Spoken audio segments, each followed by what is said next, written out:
Hello everyone, welcome back to another painting time-lapse video. We are painting this super cute Pomeranian puppy by the name of Charlie. If this is your very first time in one of my videos or your first time landing on my YouTube channel, we post videos of mainly painting time-lapse, painting topics, art topics, as well as tarot readings, and eventually down the road I will be designing my own tarot deck as well, so you'll get to follow my journey in creating that. For now, you get to watch these super cute dog paintings. Well, I paint other subjects as well. I don't know why I said that. You'll see that I painted Venom in my last painting time-lapse video. If you want to check that out, I'll link that in the description below. I'm just super excited about painting dogs these days. So as you can see from the title, we're gonna go into detail of how to paint a black dog. So obviously you don't want to just use straight black because there's so many colors within even just black, as well as making sure that you add the highlights, the details, the shadows as well, and what shapes the shadows are creating. So as you can see, I blocked out all of the main shapes and forms first. I started with the body and then I work on the details.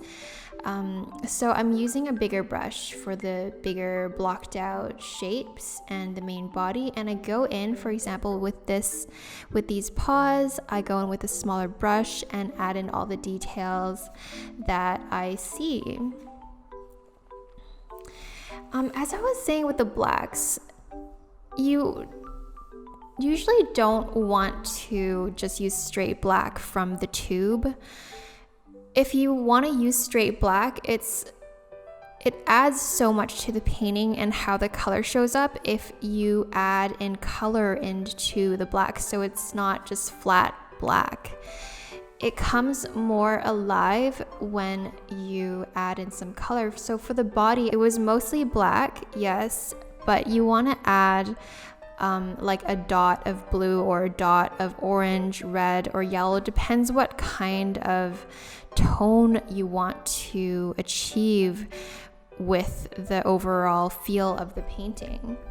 If you are trying to achieve warmer tones, I added orange to the black, so when it shows up on the canvas when it dries, it shows up as that warmer tone.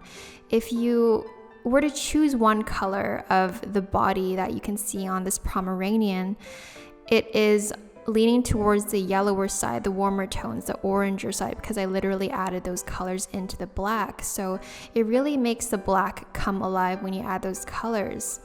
And another detail, as you can see, I chose to make the face a cooler tone, so I added blues into the black. And to create that range of shadows, the lights, and the darks, of course, I'm mixing with white to lift up the color a little bit more. And when you lift that color up, you can really see the added color that was added into the mix. And it's the same thing with whites. It's oftentimes never, if not always, pure white. With whites, I also add in whatever other color that I see within the white. So in this case, there were more blue tones that I saw in the reference photo, and so I added a touch of blue so it's not just stark, flat white, which can really flatten the painting. So it's all those little details within understanding colors that you want to add those little details in your color palette so that you can make the shadows and the lights and the tones and the values to make the painting really pop. And as an artist, don't be shy to use tons of reference photos and look at your reference photo over and over again and have it right next to you throughout your entire painting. It really helps you as an artist. Using reference photos as a practice as an artist is a whole topic. I'm not gonna get too into that today, but it's so important to use them, and don't be shy to use them. It's one of the more important things that you want to be using while you're creating your pieces and creating your art, whatever you're creating in the field of artistry.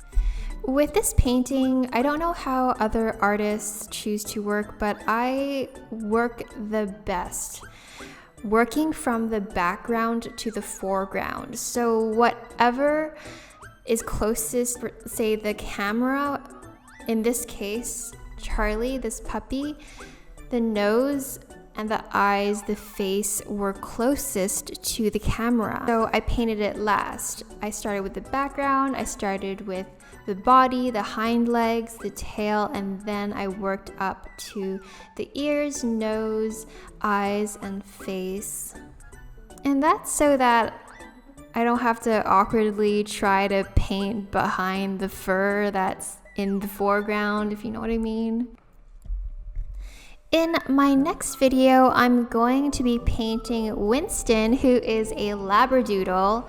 He has curly hair, and you'll learn how to create those wavy locks that Labradoodles sometimes have. He is also another black puppy, so you'll get to see in another example of how to achieve painting a black dog and getting all those warmer and cooler tones in there. Thank you so much for watching this painting time lapse. I hope you enjoyed this. If you did, give it a giant thumbs up and consider subscribing to this channel. This is an art and tarot reading channel. Otherwise, I will see you in another video. Bye for now.